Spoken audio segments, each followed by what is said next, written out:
Assalamualaikum warahmatullahi wabarakatuh. Salam sejahtera dan salam sehat bagi kita semua. Perkenalkan, nama saya Ani Nuryani. Saya adalah dosen program studi Bahasa Korea. Pada kesempatan semester ini, saya mengajar mata kuliah kewirausahaan untuk program studi Sarjana Terapan Bisnis Perjalanan Wisata. Kewirausahaan adalah salah satu mata kuliah wajib bagi mahasiswa semester 5 di program studi Sarjana Terapan Bisnis Perjalanan Wisata. Mata kuliah ini adalah mata kuliah 3 SKS dengan 50 menit tatap muka, 100 menit tugas mandiri, dan juga fokus group discussion. Kewirausahaan merupakan mata kuliah praktik perencanaan bisnis perjalanan wisata di lokasi mitra. Pada minggu kedua dari pertemuan ini, dalam semester ini, mahasiswa akan bertemu dengan mitra, dalam hal ini yaitu 2 desa wisata dan 2 UMKM. Mereka akan berdiskusi mengenai permasalahan mitra dan berusaha untuk menginovasikan sebuah perencanaan bisnis bagi mitra. Di setiap pertemuan ada lembar tugas yang harus dikerjakan oleh mahasiswa. Melalui mata kuliah ini diharapkan mahasiswa mampu menjual produk wisata, membuat sebuah inovasi produk wisata yang baru dengan mitra. Persentase penilaian pada mata kuliah ini adalah 20% UTS, 20% UAS, dan 60% tugas. Capaian dan pembelajaran mata kuliah pada semester ini yaitu ada 3. Yang pertama, mampu mengintegrasikan konsep dasar kewirausahaan, dan ini ada dalam materi maksud dan tujuan bisnis. Kemudian yang kedua adalah mampu mengidentifikasi peluang-peluang yang ada dan mengembangkan ide-ide kreatif. CPMK yang kedua ini ada dalam 5 materi yang kedua, yaitu riset pasar pelanggan, pesaing, kemudian strategi bisnis tentang harga, periklanan dan promosi, tempat, dan juga distribusi. Kemudian capaian pembelajaran mata kuliah yang ketiga adalah mampu membuat perencanaan usaha dan merancang strategi pemasaran usaha. Dan ini ada pada materi rencana dan praktik metode penjualan. Mata kuliah ini terdiri dari 14 pertemuan. 7 pertemuan pertama adalah materi dengan metode flip learning, dan juga focus group discussion, juga case study. Karena pada minggu kedua mereka akan bertemu dengan mitra dan semua materinya langsung case study dengan permasalahan yang dialami oleh mitra berdasarkan analisis dan juga wawancara. Setelah 7 pertemuan di awal, UTS-nya berupa presentasi rencana bisnis. Jadi mahasiswa secara berkelompok akan membuat sebuah bisnis plan atau rencana bisnis untuk mitra, yaitu desa wisata dan juga UMKM. Setelah UTS, tidak ada tatap muka di kelas dengan dosen, akan tetapi mahasiswa langsung ke lapangan dengan metode project-based learning, yaitu mereka praktik menjalankan bisnis tersebut mulai dari perencanaan, promosi, penjualan, sampai ke pelaksanaan. Kemudian untuk ujian akhir semester yaitu berupa laporan kegiatan dan umpan balik wisatawan. Metode yang digunakan dalam mata kuliah ini adalah flip learning pada saat tatap muka, kemudian case study pada materi yang dihubungkan langsung dengan case study pada lokasi mitra di mana kelompok mahasiswa tersebut akan bekerja sama. Kemudian metode project-based learning diaplikasikan setelah UTS, yaitu mereka akan langsung ke lapangan untuk menjalankan rencana bisnis mereka, mulai dari perencanaan, kemudian promosi, pemasaran, sampai ke pelaksanaan dan feedback dari wisatawan. Selain tatap muka di kelas, materi dari mata kuliah ini juga bisa diakses oleh mahasiswa dan menggunakan LMS, yaitu Elok di elok.ugm.ac.id. Mahasiswa bisa mendapatkan materi buku referensi, kemudian video penjelasan, dan juga materi PowerPoint yang disampaikan oleh dosen selama tatap muka. Ini adalah referensi yang digunakan dalam mata kuliah ini, yaitu The Business Plan Workbook oleh Colin Barrow dan juga 2 buku tambah. Demikian penjelasan mata kuliah kewirausahaan yang saya ampu pada semester ini. Selanjutnya, mari kita saksikan salah satu pertemuan pada mata kuliah kewirausahaan. Terima kasih. Oke, bismillahirrahmanirrahim. Assalamualaikum warahmatullahi wabarakatuh. Selamat siang semuanya. Waalaikumsalam warahmatullahi wabarakatuh. Selamat siang, Ibu. Yang gua nih. Ini yang belum on-cam, silakan on-cam dulu ya. Jadi biar lebih nyaman kita kuliahnya. Silakan. Kita mau belajar dan diskusi. Oke. Ya. Baik, terima kasih kehadirannya di kuliah hari ini. Yang mata kuliah kewirausahaan pertemuan kedua. Saya mau share. Sudah, Ibu. Apa handphone yang dia nggak punya ide, nggak mau berkembang dan sekarang kalah, padahal dulu berjaya? Dan Nokia. Sony.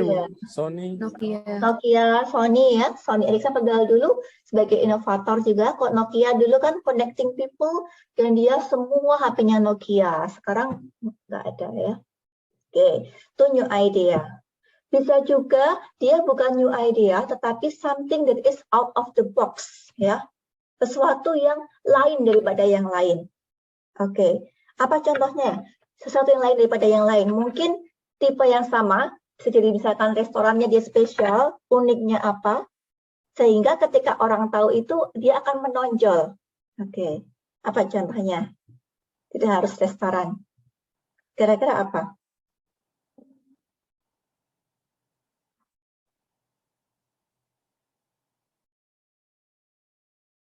Pernah mendengar kalau konsep yang sangat terkenal sebuah tempat makan yang di mana-mana mengantri? Di mie kancuan. Iya, itu kenapa dia out of the box-nya?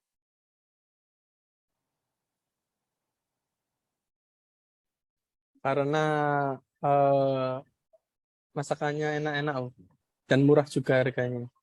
Oke, itu dia sama dengan mungkin sama dengan Warmindo ya, enak dan murah samanya. Tapi apa ya out of the box-nya dia?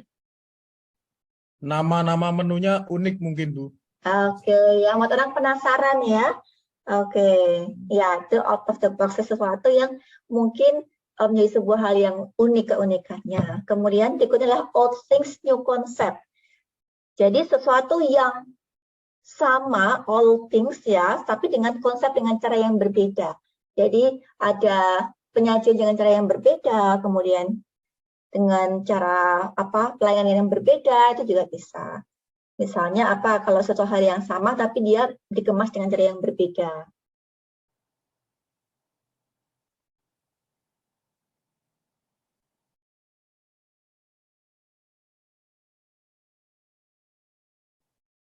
Ada sebuah ide, ya sesuatu yang sama dikemas dengan cara yang berbeda. Misalnya sebuah paket wisata. Ada nggak paket wisata yang kira-kira sama tapi kemasannya berbeda sehingga memberikan sebuah inovasi yang sekarang muncul di masa pandemi? Apa itu? Virtual tourism. Virtual tour. Ya, virtual tour. Itu kan sama seperti guide yang menjelaskan, kita diajak berkeliling mengikuti tour guide-nya, tetapi sekarang virtual begitu ya konsepnya, sehingga orang di rumah pun bisa berkeliling dunia sekarang tanpa bayar pesawat, tanpa bayar hotel ya, meskipun beda experience tetapi ada sensasi yang langsung gitu yang konsepnya. Oke. Kemudian innovation itu tidak harus sesuatu yang baru, tidak harus sesuatu yang out of the box, tidak harus sesuatu yang old dan new konsep, tetapi bisa juga sama imitate. Kita mengimitate sesuatu tapi juga differentiate. Kita ambil yang dari orang lain, dari kompetitor, dari itu, kemudian kita differentiate-nya. Kita buat sedikit berbeda, itu sudah inovasi. Jadi mungkin inovasi tanda tambahan apa, kemudian inovasinya Xiaomi itu dengan HP lain bedanya apa? Dia ada tambahan infrared sehingga kita bisa menggunakan sebagai remote, ya kan? Kalau HP-nya Samsung nggak bisa kan? Oke. Oke, yang berikutnya keempat adalah result oriented. Ya. Semua bisnis yang besar, sama perusahaan besar itu selalu berawal dari hal yang kecil.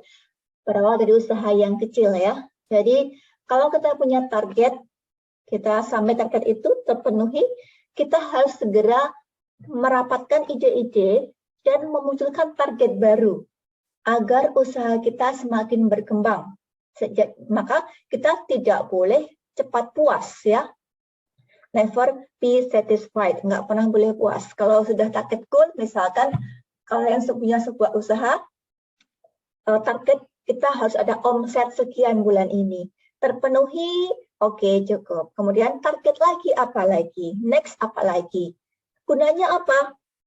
Adanya result oriented ini agar kita terpacu semakin berkembang dan tidak ada boring period ya. Boring period itu ketika sudah ada masa stagnan itu bahkan karyawan bisa jadi tidak tertantang ya, slow way, santai-santai gitu. Tetapi ketika ada semakin banyak targetnya, semakin naik tersebut, akan semakin kreatif memunculkan ide bagaimana caranya untuk mencapai hal tersebut sehingga mereka juga akan berkembang karyawannya itu.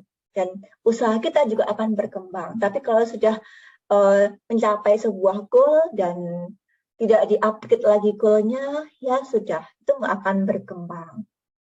Gitu.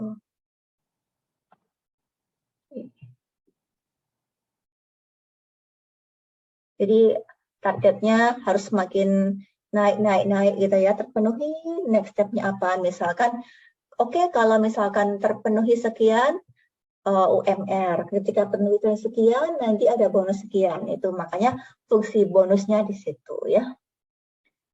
Yang kelima adalah risk taker. Oke. Coba salah satu ada yang bisa cerita, kemarin minggu lalu saya beri tugas untuk memberikan sebuah ide bisnis, boleh itu kalian membuka sebuah usaha ataupun franchise. Coba jelaskan apa bisnis kalian. Dan kalau kalau kalian mau franchise itu mau waralaba apa? Saya ingin dengar dari Nawang.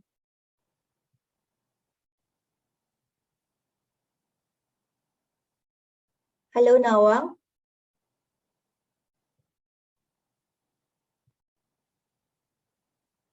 Oh, soal Nawang tidak mendengar. Oke. Nazar? Iya, Bu. Ya. Kemarin kamu nulis apa di situ di assignment itu? Usaha apa? Saya ingin menulis, saya kemarin menulis itu, sebuah konsep sate-satean Jepang, Bu. Yang terinspirasi di sebuah YouTube.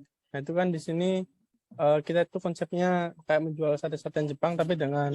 Saya nggak ikut loh. Saya menjual sate-satean Jepang dengan bahan-bahan yang mudah didapat di daerah Jogja terutama. Nah, itu pengennya sih berjualan di street foodan gitu, Bu, konsepnya. Di street foodan gitu. Oh, jadi bahannya itu bahan lokal, tapi konsep masakannya konsep Jepang? Iya, seperti itu. Konsepnya Jepang, tapi bahannya lokal. Oke. Apa resikonya di situ? Resikonya mungkin di itu sih, Bu. Mungkin orang masih belum banyak yang tahu gitu. tentang masakan-masakan Jepang terutama kan, karena mungkin label halalnya juga masih nggak tahu ya Bu, maksudnya belum ada sertifikasi halal, mungkin masih takut gitu kan. Orang mindsetnya kalau dengar masakan Jepang kadang ada sesuatu yang non halal gitu. Jadi kita sebisa mungkin juga promosinya menjelaskan kepada konsumen bahwa makanan kita itu halal dan higienis juga gitu, sesuai dengan kualitas tapi tetap harganya terjangkau gitu Bu. Bisa nggak bahan-bahan dari standar Jepang itu digantikan dengan bahan lokal? Artinya bahwa misalkan bahan yang masih abu-abu, masih bahan yang tidak halal itu untuk tetap memunculkan cita rasa itu diganti dengan bahan lain yang halal. Memungkinkan? Memungkinkan Bu, contohnya seperti mungkin ada daging babi gitu, kita ganti dengan daging ayam atau daging sapi. Nah, ini kan seperti itu. Oke, baik. Ya. Oke, terima kasih Nazar. Oke, ya, inilah professional risk taker. Jadi pengusaha itu harus berani untuk mengambil resiko. Bukan berarti tanpa pertimbangan, tanpa perhitungan, tetapi membuat sebuah keputusan yang tepat dan sudah paham dengan segala konsekuensinya, dan konsekuensi positif dan negatifnya, dan tidak hanya satu rencana, tapi caranya A dan B. Oke. Di sini saya bilang willing to take a risk by consideration, not gambling. Berarti harus dengan terukur ya. Oke. Berikutnya yang keenam adalah total commitment. Oke, itu membutuhkan hard work, ya, kerja keras.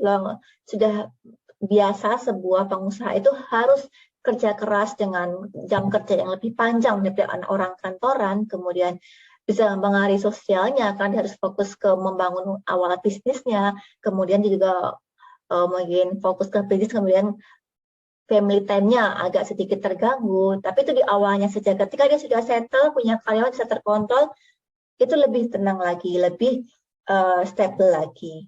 Jadi itu adalah 6 karakter dari entrepreneur-nya, agar kita menjadi seorang pengusaha yang tangguh. Sampai di sini ada yang mau disampaikan?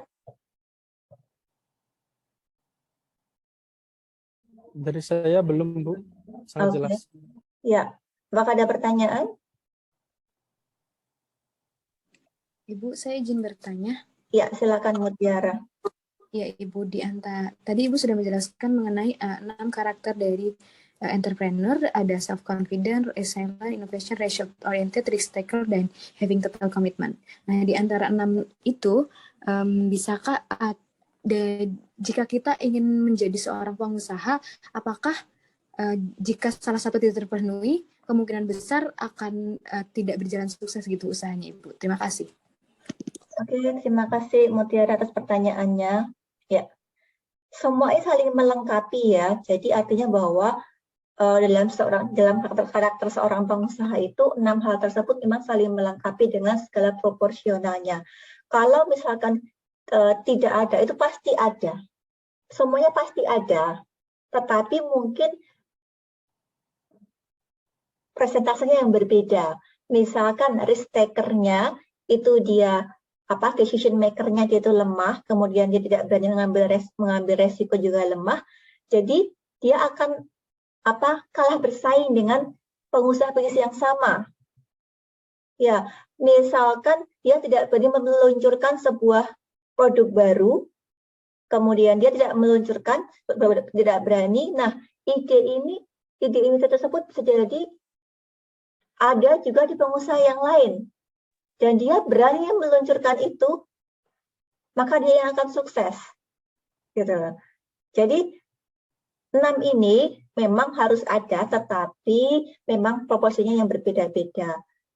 Kalau untuk bisa sukses itu semuanya diharapkan adalah ada, dan semuanya harus dimiliki seorang pengusaha.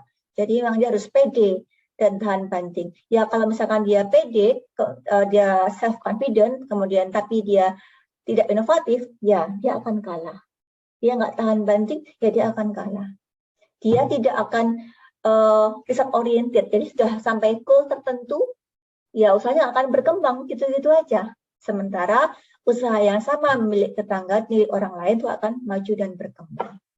Kira-kira begitu. Apakah cukup menjawab? Baik Ibu, terima kasih sudah menjawab. Ya. Apakah ada yang lain?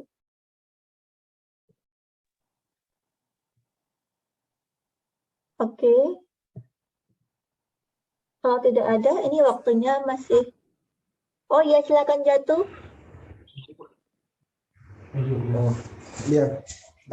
Saya mau bertanya Bu, jadi kan kita sebagai pengusaha itu harus bisa berinovasi dan tampil beda untuk muncul di permukaan untuk mudah dilihat oleh orang lain. Nah, bagaimana sebagai pengusaha kita melihat untuk apa ya? Melihat peluang dari melihat peluang dengan perbedaan itu ketika di lingkungan kita itu sama itu jauh dari perbedaan itu. Bagaimana kita melihat perbedaannya itu agar bisa terlihat. Terima kasih. Ya, terima kasih pertanyaannya. Berarti kita harus inovatif. Ada satu hal yang inovatif itu ada mie. Kalau misalnya kita sudah pernah mendengar mie bahan-bahan pedas berlevel, semacam kita sebutnya produk Bon Cabe berlevel-level itu, kemudian kita pernah mendengar model orang sekarang kan suka yang pedas-pedas ya. Mie, ini contoh mie instan ya, mie instan yang pedas-pedas itu, kemudian ada bahkan Indomie mengeluarkan juga versi pedasnya. Kita tahu makanan Korea itu yang pedas itu juga samyang mie pedas. Nah, potensi ceruk dari pasar mie instan ini juga membuat orang itu ngiler. Makanya pengusaha itu yang baru itu, nggak tahu saya sudah pernah coba belum, itu saya penasaran juga. Itu Ricis itu mengeluarkan mie instan juga akhirnya, dan dia mie instannya pedas berlevel. Jadi kita harus bisa membaca peluang, kemudian kita muncul dengan suatu hal yang baru dan menarik. Nah, itu yang akan membuat kita berbeda gitu loh. Tapi nanti tergantung bagaimana rasanya juga. Dulu ketika masih tahu, kalian tahu Indomie Real Meat ya? Pernah dengar nggak? Dan bakmi mewah. Mayora itu mengeluarkan bakmi mewah, ya, dia melejit. Kemudian Indomie ikut mengeluarkan Real Meat. Tapi kemudian apakah melejitnya bakmi mewah itu dengan Real Meat-nya? Bakmi mewah turun. Kenapa? Karena Real Meat-nya Indomie itu menguasai perbumbuannya. Rasanya lebih khas, lebih nyaman, meskipun mie dan juga dagingnya lebih terasa yang bakmi mewah. Tapi legend-nya, bumbunya di Indomie Real Meat itu lebih menang. Jadi akhirnya dia yang menang gitu. Jadi memang kalau kita memposisikan sebagai kita harus punya rival atau punya pesaingnya. Jadi ketika dia punya apa, kita juga harus punya gitu. Yang sekarang baru dari Indofood itu, Mayora punya pucuk harum, dia punya Indofood itu punya Ichi Ocha yang merah itu, Jasmine Tea, itu hampir sama-sama. Gitu. Begitu Jatuh, bisa menjawab pertanyaannya? Ya Bu. Tapi saya mau bertanya lagi Bu. Ya. Jadi untuk berbeda kan kita perlu untuk berpikir kritis ya Bu. Iya. Nah, bagaimana kita berlatih biar kita itu terbiasa untuk berpikir kritis, atau kita harus banyak membaca atau seperti apa?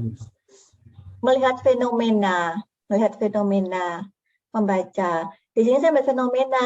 Saya selalu melihat fenomena. Kok toko ini, saya selalu misalkan kamu punya usaha warung tempat makan, maka kamu lihat fenomena dengan datang ke tempat itu, kritis. Apa yang menarik di sana, ya. Kemudian apa yang bikin sana nyaman, kok tempatku berbeda. Apa yang di sini yang bagus, imitate, differentiate. Yang kurang bagus, jangan dilaksanakan di tempat kalian, di tempat usahamu. Gitu. Itu kan kritis kita. Jadi jangan hanya puas dengan usaha kita, tapi juga lihat kompetitor kita gitu, lihat usaha yang sama. Oke, Lebih Jansu. banyak menanyakan gitu ya, Iya, tentang betul. Jangan tanya kamu usaha wis selesai gitu, tetapi kamu harus tetap belajar juga. Ngintip-ngintip lah sesama usaha yang dia dia bikin apa, dia bagaimana, sehingga kita juga akan berkembang gitu. Baik, terima kasih Bu. Oke, di sini nanti silakan buka. Oke, nanti saya beri waktu 10 menit untuk membuka artikel tes ini adalah untuk cek sejauh mana,